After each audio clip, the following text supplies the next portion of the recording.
Okay, let's see what we are doing next.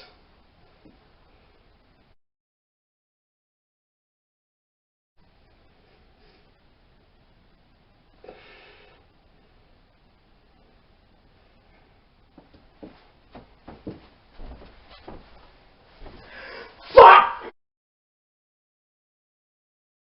Okay. First things first, Joel Schumacher is not a bad director. I'm saying that because people give him all kinds of shit. But the man directed Lost Boys, for Christ's sakes. This movie was not his fault. At least his fault alone. Also, Batman and Robin is a comedy.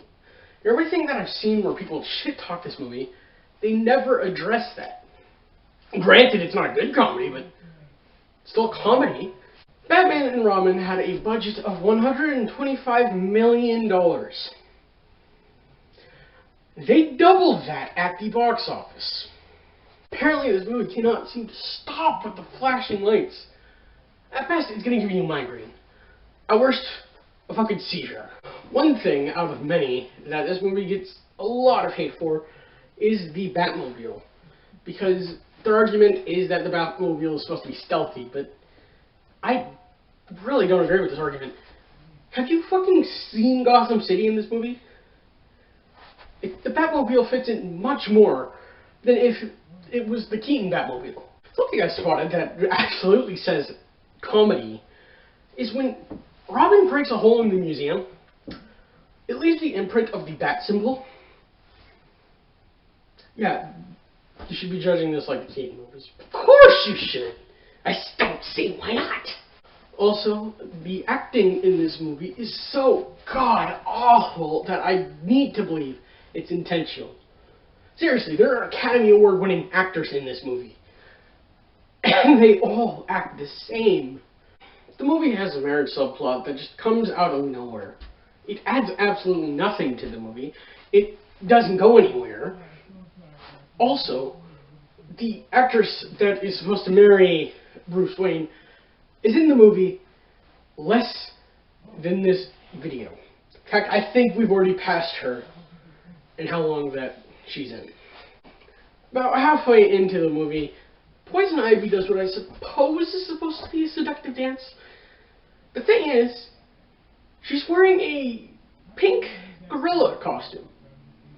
And it's a full-body costume. So you can't see any of Poison Ivy. So what the fuck was this scene?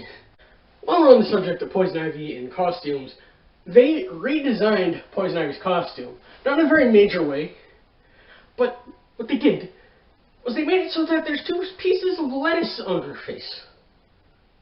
Why? One thing I've yet to talk about is that the editing in this movie is awful. In every other scene with Batgirl, she has a cowl on. But in the next scene, she doesn't have a cowl on. What the fuck happened to the cowl? The movie keeps on using the same rewind effect over and over again. I don't know why, seeing how the effect is awful and jarring. Actually, I just described the movie as a whole. With a runtime of 2 hours and 4 minutes, the movie is about 2 hours too long. Yes, that phrase has been used to death, but you did not have to sit through this movie again. Okay, in all honesty, I don't hate this movie. Granted, I do not like this movie. I just don't hate it. Okay, as much as there is bad in this movie, there are a few things I like about this movie. One thing is Robin's suit. No, it's not the fucking stupid bat nipples. Fucking stupid fucking bat nipples. The reason why I like the suit is because it's fan service. Because it's the Nightwing suit. If you don't know, this movie shoves in a forced melodrama about Robin feeling inferior to Batman. This is not good, however, it sets up the Nightwing storyline fairly well. Granted, we've never seen Nightwing, and for a good reason, because this movie's shit, but it's nice to see the Nightwing suit. You know how I was talking about fan service earlier?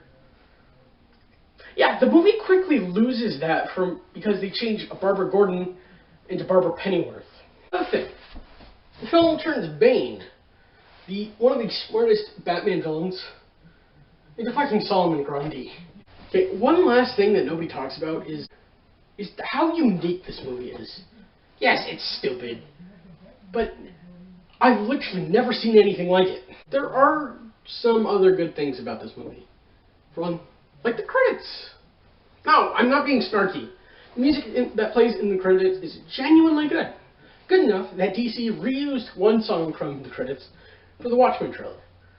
In conclusion, if I had 2 hours to kill, I'd probably watch something else. Okay, one last thing that nobody talks about is this movie. What the fuck is that red light?